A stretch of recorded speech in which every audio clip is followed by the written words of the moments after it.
কত শীত রে বাবা, আসলে অভ্যেস নেই তো, তাই খুব ঠান্ডা লাগছে আমার। সামনে কোনো উঁচু টিলায় গিয়ে আগুন জ্বালাতে হবে, আমার একটু বিশ্রাম নিতে হবে।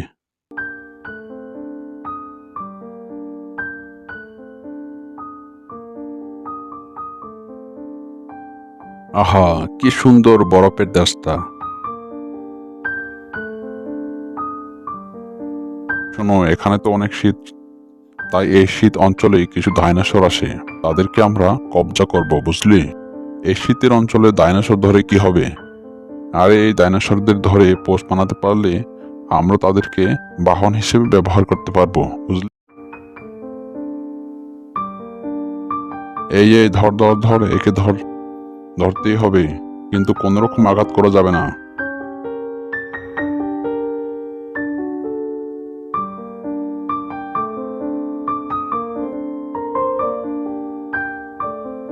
মনে হয় কেউ বা কারা শিকার করছে, আমি যেয়ে দেখি তো।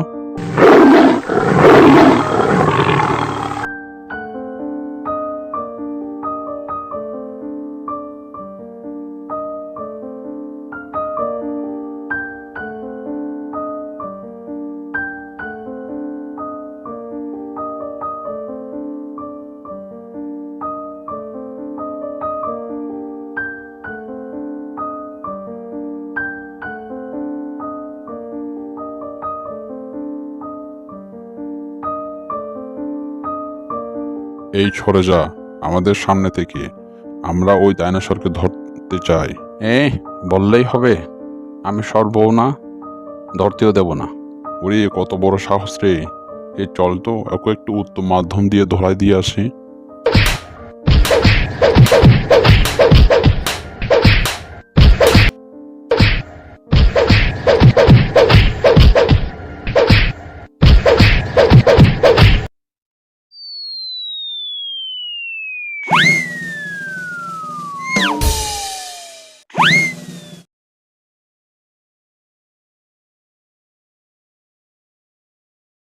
গ্রামের পাশের ছোট্ট একটি জঙ্গলে বাস করত দুই শিয়াল বন্ধু, মিসকে আর বল্টু। মিসকে ছিল নাচ পাগল, সারাদিন নাচ করত। এদিকে বল্টু শিয়াল এসবে বিরক্ত হলেও বন্ধুত্বের খাতিরে মেনে নিত। এই বল্টু, তুই দেখিস আমি একদিন ড্যান্স নাম্বার 1 শিয়াল হব। তখন চারদিকে শুধু আমার নাম হবে, ড্যান্স নাম্বার 1 শিয়াল হবে, ছাই হবে। এই ধরনের পচা মার্কা ড্যান্স দিয়ে ড্যান্স নাম্বার পচা হবে। এই যে বল্টু, কি হলো তোর? কথা বলছিস না কেন রে? না মানে, ভাবছিলাম তুই যখন ড্যান্স নাম্বার 1 শিয়াল হবি তখন আমার কি যে আনন্দ হবে না। তখন আমি আনন্দের লুঙ্গি ড্যান্স দেব।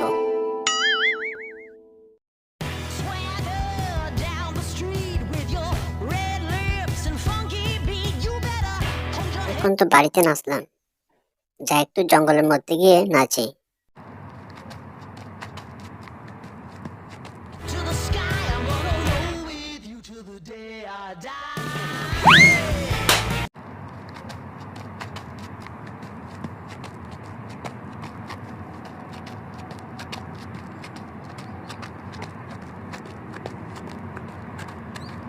কি বেচ্ছু বানর রে বাবা!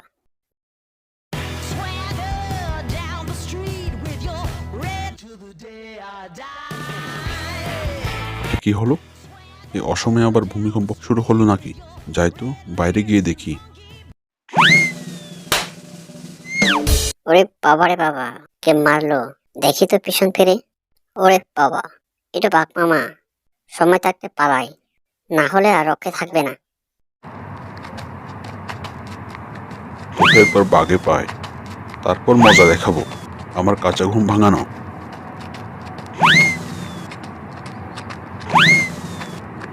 নদী দেখেছি, অনেক পাহাড় পর্বত দেখেছি, কিন্তু তোমার মতো এত সুন্দর আগে কখনো দেখিনি। তোমার নীল নীল চোখ, মিষ্টি মিষ্টি গাল, চোখের কি মিষ্টি চাহনি, আমার মনে প্রেমময় জেগে উঠেছে। আমি তোমার জন্যই আসি। সত্যি বলতে আমি তোমাকে অনেক ভালোবেসে ফেলেছি। এভাবে তাদের মধ্যে প্রথম প্রেম পর্ব শুরু হলো। তারা প্রতিদিন একে অপরের সাথে দেখা করত আর মন ভরে গল্প করত। এভাবে বেশ কিছুদিন কেটে গেল।